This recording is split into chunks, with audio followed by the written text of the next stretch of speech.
जय हिंद, हर हर महादेव। देखिए, नवादा विधानसभा क्षेत्र बड़ा ही दिलचस्प मोड़ पे है।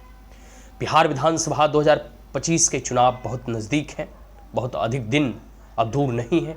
सारे बड़े बड़े नेताओं जो है अपनी जोड़ तोड़ और जो है पूरे प्रयासरत हैं कि उन्हें टिकट मिले, किस पार्टी के साथ वो गठजोड़ लगाएं, कैसे जो है दाव पेच खेलें।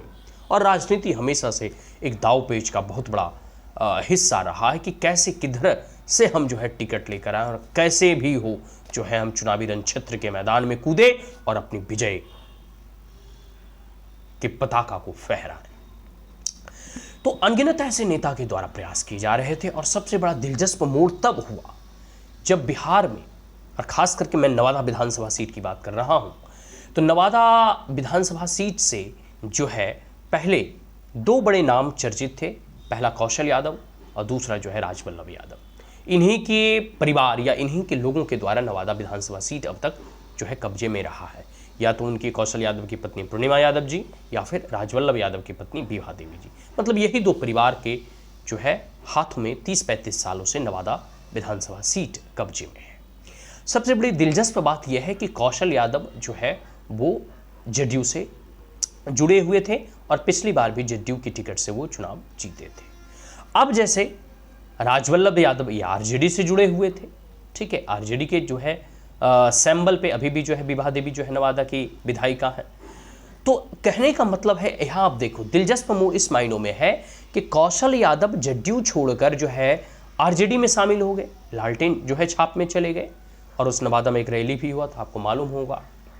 और जो है विभा देवी जो है या राजवल्लभ यादव के जेल से छूटने के बाद जो है विभा देवी जो है वह अभी रिसेंटली जब नरेंद्र मोदी का जनसभा गया जी में अभी 2 दिन पहले हुआ है, तो उसमें विभा देवी और प्रकाश वीर रजौली के विधायक, ये दोनों नरेंद्र मोदी के मंच पे थे। तो कहीं ना कहीं अगर विधायिका कोई प्रधानमंत्री के मंच पे बैठी हैं तो इस कहीं ना कहीं इसके बारे में चर्चा तो पहले ही हो चुका होगा कि हमें सीट दिया जाएगा या फिर हम इस पार्टी से चुनाव लड़ेंगे या व्हाटसोएवर इट में भी। अब देखो खेला क्या हुआ। कौशल यादव जब चुनाव मैदान में आए कि वो जो है 2 विधानसभाओं से चुनाव लड़ेंगे, पहला जो है नवादा और दूसरा गोविंदपुर। अब देखो ये दोनों, इनकी पत्नी और ये दोनों जो है आरजेडी या फिर कांग्रेस, यही दोनों जगह से अब उनकी जो है टिकटें मिलेंगी, आरजेडी नहीं तो कांग्रेस, क्योंकि दोनों महागठबंधन का हिस्सा है।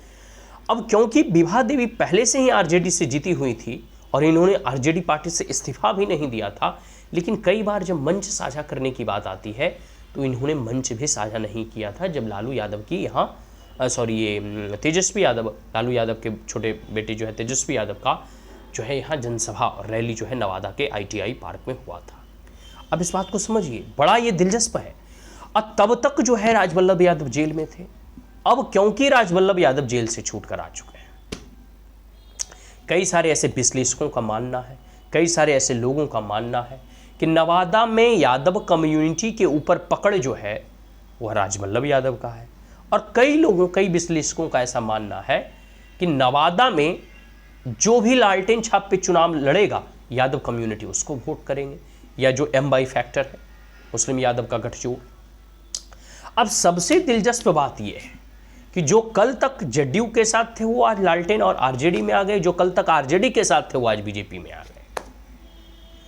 तो यहां बीजेपी में भी 2-3 पार्टियां हैं, जेडीयू है नहीं तो बीजेपी है। अब प्रकाश राजवीर जो है ये कह सकते हैं कि रजौली विधानसभा से जीते हुए, और रजौली विधानसभा में चुनाव जिताने के लिए जो है विभा देवी या कौशल यादव ने बहुत सहायता या मदद किया था, ठीक है।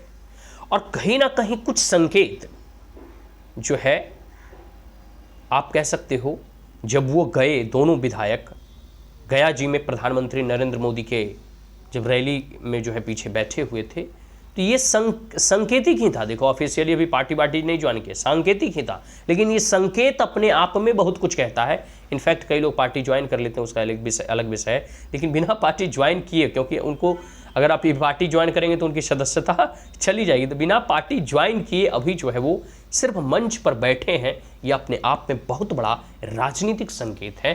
जो राजनीति के विश्लेषक होंगे वह इस बात को अच्छी तरीके से समझ गए कि पासा दोनों ने पलट लिया है।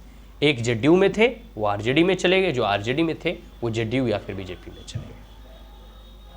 और सबसे बड़ा इसमें खेला तब हो गया जब राजवल्लभ यादव जो है जेल से छूटकर आ चुके हैं और पूरे के पूरे जनसंपर्क यात्रा प्रारंभ कर चुके हैं। तीसरा फैक्टर है नवादा से डॉक्टर अनुज बाबू। यह भी नवादा बिहार के नवादा विधानसभा क्षेत्र से चुनावी बिगुल फूंक चुके हैं। इन्होंने स्पष्ट कह दिया है कि चुनाव के मैदान में जब उतर चुके हैं तो भले कोई पार्टी टिकट दे या ना दे, जनता के टिकट से वो जरूर चुनाव लड़े। तो देखिए नवादा में इस बार त्रिकोणीय मुकाबला होगा। प्रशांत किशोर की पार्टी है तो उतना प्रभावशाली हमें दिखाई नहीं देती, 2-4 हजार वोट काटे तो वो एक अलग विषय है, लेकिन त्रिकोणीय मुकाबला होता हुआ दिखाई दे रहा है। पहला, कुछ और फैक्टर के बारे में बात करूंगा। पहला है कि दोनों जो है नेताओं की अदला बदली। दूसरा कि क्या जेडीयू से टिकट लेंगे राजवल्लभ यादव या विभा देवी, या बीजेपी से टिकट उन्हें मिलेगी, ये बहुत बड़ी एक प्रश्न चिन्ह है, क्योंकि नवादा विधानसभा का सीट हमेशा जेडीयू के पास रहा है। अब सबसे बड़ा प्रश्न यहां खेला होता है कि अगर जेडीयू लेना चाहेगी तो कई सारे ऐसी चीजें निकलकर सामने आ रही थी कि जेडीयू के कई कार्यकर्ता जो हैं इसलिए नाराज हैं क्योंकि इनके से संबंधित जो ये रेप का जो इनके ऊपर मामला चला था, जो केस चला था, वो कहीं ना कहीं कोई जो है किसी समुदाय की बेटी थी, नालंदा डिस्ट्रिक्ट की, और नालंदा डिस्ट्रिक्ट के जेडीयू के कार्यकर्ता जो उसी समुदाय से हैं, उनको वो ये नहीं चाह रहे हैं कि इनको जेडीयू से टिकट मिले। तो हो सकता है इन्हें बीजेपी से टिकट मिल जाए और रजौली से प्रकाश वीर को जो है जेडीयू से टिकट मिल जाए।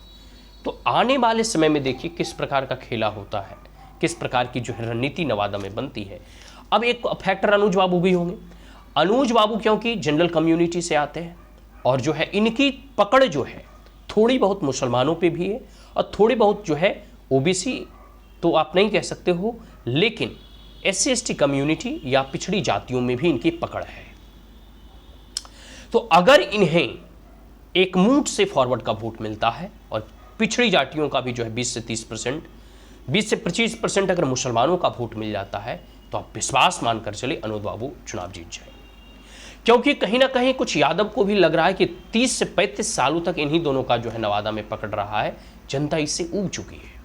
ठीक है, और दूसरी बात, जो कल तक दूसरे पार्टी में थे आज वो तीसरे पार्टी में है, कल जो तीसरे पार्टी में था आज वो दूसरे पार्टी में।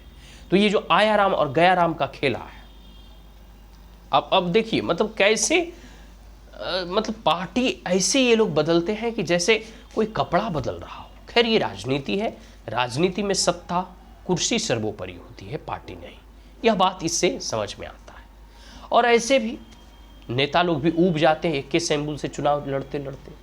कहाँ तो कौशल यादव कह रहे थे कि जब हम आरजेडी ज्वाइन करेंगे तो 40,000 कार्यकर्ता जेडीयू का वो आरजेडी में शामिल हो जाएंगे, लेकिन 4,000 शामिल हुए कि नहीं हुए ये हमको पता नहीं। कल तक जो राजवल्लभ यादव के ऊपर इतने बड़े रेप के जो है केसेस थोपे गए थे, आज सारा मामले पलट गया। अब वो छूट कर आ गए जमानत पे, मतलब कहो या कि जो भी है बाइज्जत बरी करना, जो भी सारी चीज़ें हैं वो केस का मैटर है, वो हो सकता है आगे कुछ भी हो सकता है, हाई कोर्ट में अपील हो, सुप्रीम कोर्ट में अपील हो, केसेस वगैरह ये सब जो है। तो इन मामलों को आप देखो, ये विधानसभा सीट कितना गोल मटोल जो है हो गया। नवादा विधानसभा सीट जो है पूरा का पूरा जो है एकदम जो है खिचड़ी बना हुआ है अभी। ठीक है, तो त्रिकोणीय मुकाबला में इस बार देखिए कौन जीतता है। इस बार नवादा विधानसभा में लड़ाई एकदम कांटे की टक्कर वाली होने वाली। ठीक है, खैर आज के लिए इतना ही। आशा करता हूं वीडियो आपको अच्छा लगा हो, तो आप हमारे चैनल को लाइक शेयर और सब्सक्राइब कर सकते हैं। आपको क्या लगता है नवादा में इस बार कौन जीतेंगे? ठीक है, कमेंट बॉक्स में आप जरूर बताएं। आज के लिए इतना ही। जय हिंद, हर हर महादेव।